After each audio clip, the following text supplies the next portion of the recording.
मित्रों, बांग्लादेश भारत को कड़ा झलक देना चाहता था, लेकिन 24 घंटे के भीतर ही भारत बांग्लादेश की तरफ से दिए गए काउंटर से दिन के बिंदु देखने को मिले। तो आपने ये कहावत सुनी होगी, भौंकने वाला कुत्ता काटता नहीं है। दरअसल बांग्लादेश के लिए एक कदम से पूरा खेल शुरू हुआ। स्क्रीन को देखो, बांग्लादेश में दो सलाहकारों के बीच आपस में टकराव चल रहा है। कोई कहता है, आपने भारत के बारे में बुरा कहा है। एक अन्य ने कहा, नहीं, ये आपकी गलती है। यानी उनके बीच फूट पड़ गई थी। एक दिन पहले ही उन्होंने भारत के खिलाफ कुछ कहा था और भारत ने नाहले पर जमकर चिल्लाया था। लेकिन असली सवाल यह है कि बांग्लादेश के अंदर क्या हो रहा है। तो भारत अपने पूर्वोत्तर राज्यों के बारे में इतना सक्रिय और आक्रामक क्यों हो गया है? भारत ने अब वह फॉर्म दिखाया है, पहले कभी नहीं। तो दोस्तों, उनकी बात को ध्यान से सुने। वीडियो में यूनुस नाम का एक शख्स है।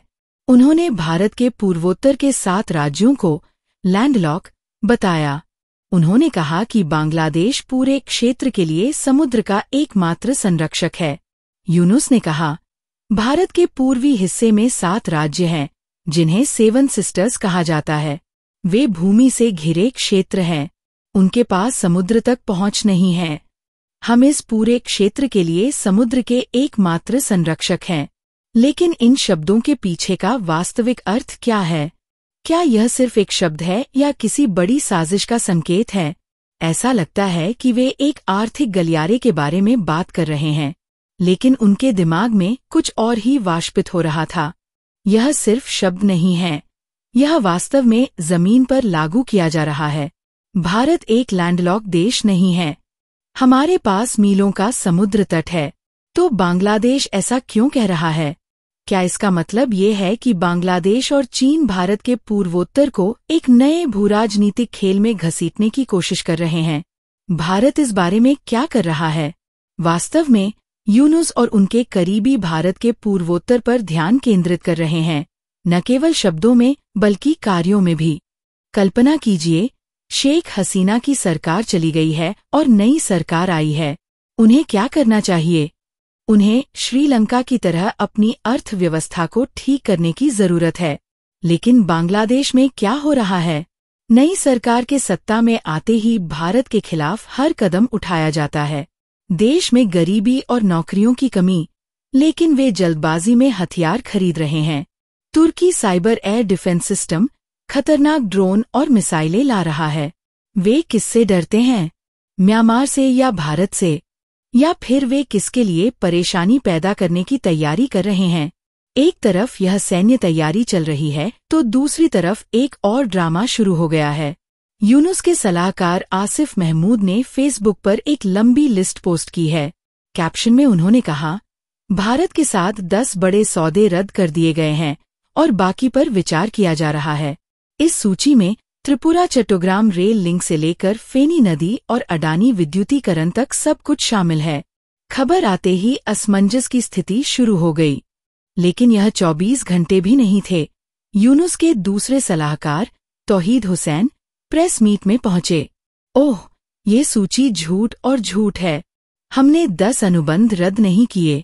केवल एक ही है, भारत GRSE से टगबोट खरीदना, क्योंकि ये बहुत महंगा है। देखिए, एक ही सरकार में 2 बड़े सलाहकार, 2 अलग अलग शब्द हैं। क्या वहाँ सब कुछ ठीक है? या फिर कड़े रुख के बाद भारत को यूटर्न लेना पड़ा? लेकिन भारत ने क्या किया? भारत का यह कदम है, यह हर साल बांग्लादेश को छुरा घोंपता है। इससे पहले देखते हैं कि यूनुस की टीम क्या कर रही है। वे अपनी टीम के उन अधिकारियों के खिलाफ कार्रवाई कर रहे हैं जिन्हें शेख हसीना का करीबी सहयोगी और भारत के अनुयायी माना जाता है। कई अधिकारियों को उनकी ड्यूटी से मुक्त कर दिया गया है या नोटिस जारी किया गया है। उसी समय बांग्लादेश में नए विरोध प्रदर्शन शुरू हो गए। मांग, चीन की मदद से तीस्ता परियोजना को लागू करना। ये विरोध प्रदर्शन क्यों? आप सोचते हैं, यह सिर्फ एक परियोजना है, इसका भारत से क्या लेना देना है? एक रिश्ता है, ये बहुत बड़ा है। स्क्रीन पर इस नक्शे को देखें। तीस्ता बैराज का निर्माण कहाँ किया गया है? सिलीगुड़ी कॉरिडोर या भारत के चिकन नेक के पास? वो संकरी सड़क पूरे पूर्वोत्तर को भारत से जोड़ती है। अगर इस परियोजना के माध्यम से बाहरी ताकतें अपना प्रभाव बढ़ाती हैं तो भारत के पूर्वोत्तर की रणनीतिक स्थिति जटिल हो जाएगी। ये कोई छोटी बात नहीं है, ये एक बड़ी कहानी है। अब भारत ने अपना जवाब दिया है, चुपचाप, बिना टकराव के। भारत ने बांग्लादेश से इंटरनेट बैंडविड्थ खरीदना बंद कर दिया। पहले हम पूर्वोत्तर को इंटरनेट उपलब्ध कराने के लिए बांग्लादेश सबमरीन केबल से बैंडविड्थ लेते थे, लेकिन भारत ने अपनी योजना तभी तैयार की थी जब कोरोना के दौरान कोई समस्या थी। 21वें अक्टूबर की रात 12 बजे BSNL ने बांग्लादेश के साथ अपना आखिरी लिंक भी बंद कर दिया। अब भारत खुद BSNL के जरिए नॉर्थ ईस्ट को इंटरनेट उपलब्ध करा रहा है। इससे बांग्लादेश को हर साल करीब 5.46 करोड़ राजस्व का नुकसान हो रहा है, लेकिन पैसे से ज्यादा महत्वपूर्ण भारत की सुरक्षा है। भारत ने साफ कर दिया है कि अगर आप हमारी सुरक्षा को चुनौती देंगे तो हम आर्थिक नुकसान पहुंचाने से नहीं हिचकेंगे। साथियों, बांग्लादेश ने तीस्ता नदी जल परियोजना के लिए चीन के साथ लगभग $1 बिलियन का ऋण लिया है। तीस्ता नदी सिक्किम से निकलती है और पश्चिम बंगाल होते हुए बांग्लादेश तक बहती है। भारत और बांग्लादेश के बीच इसके पानी के बंटवारे को लेकर वर्षों से विवाद चल रहा है।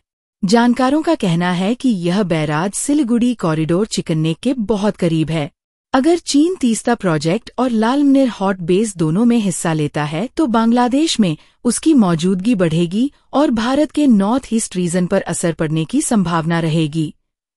इतना ही नहीं, बांग्लादेश द्वितीय विश्व युद्ध के पुराने एयरबेस लालमनिर हाट एयरबेस को भी फिर से सक्रिय कर रहा है।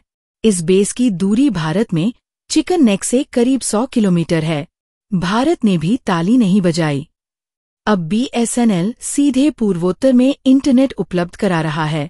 इसके परिणाम स्वरूप बांग्लादेश को प्रति वर्ष लगभग 5.46 करोड़ रुपए का नुकसान हुआ। सुरक्षा की दृष्टि से यह कदम बहुत जरूरी है। अब पूरा नॉर्थ ईस्ट भारत के डिजिटल सिस्टम से पूरी तरह जुड़ चुका है। भारत ने बांग्लादेश से कुछ सामानों, विशेष रूप से कपड़ों के आयात पर भी प्रतिबंध लगा दिया है। अप्रैल 2025 में बांग्लादेश ने कार्गो के लिए ट्रांसशिप सुविधा भी वापस ले ली। विशेषज्ञों के अनुसार इन उपायों से बांग्लादेश के लगभग $770 मिलियन के व्यापार पर असर पड़ेगा, जो कुल द्विपक्षीय व्यापार का 42% है। चलो सेना के बारे में बात करते हैं। बांग्लादेश और तुर्की के बीच ऐतिहासिक रक्षा समझौता लगभग अंतिम चरण में है। इसमें Siper long range air defence system, Hisar plus medium range air defence system, TBDO drone, TRG-300 multiple launch rocket, cobra 2 armoured vehicles और बोरोनहॉसर शामिल हैं। बांग्लादेश चीन से 20 J-10C लड़ाकू विमान और 16 JF लड़ाकू विमान खरीदने पर भी काम कर रहा है। जानकारों का कहना है कि यह प्लान शेख हसीना के समय से ही तैयार है, लेकिन यूनुस के आने के बाद खुद बांग्लादेश ने चीन के सामने यह प्रस्ताव रखा। निहितार्थ स्पष्ट है, बांग्लादेश में चीन की बढ़ती उपस्थिति के लिए भारत को पूर्वोत्तर में सुरक्षा और रणनीतिक मामलों में अधिक सतर्क रहने की आवश्यकता होगी। ये सिर्फ वाणिज्य या रक्षा की कहानी नहीं है, यह भूराजनीति का एक बड़ा खेल है। हर कदम, प्रभाव और रणनीति पूरे दक्षिण एशिया की दिशा तय कर रही है। तुम्हारा क्या विचार है? क्या बांग्लादेश चीन के जाल में फंस गया है? क्या भारत का यह कदम सही कदम है? इसे टिप्पणियों में अवश्य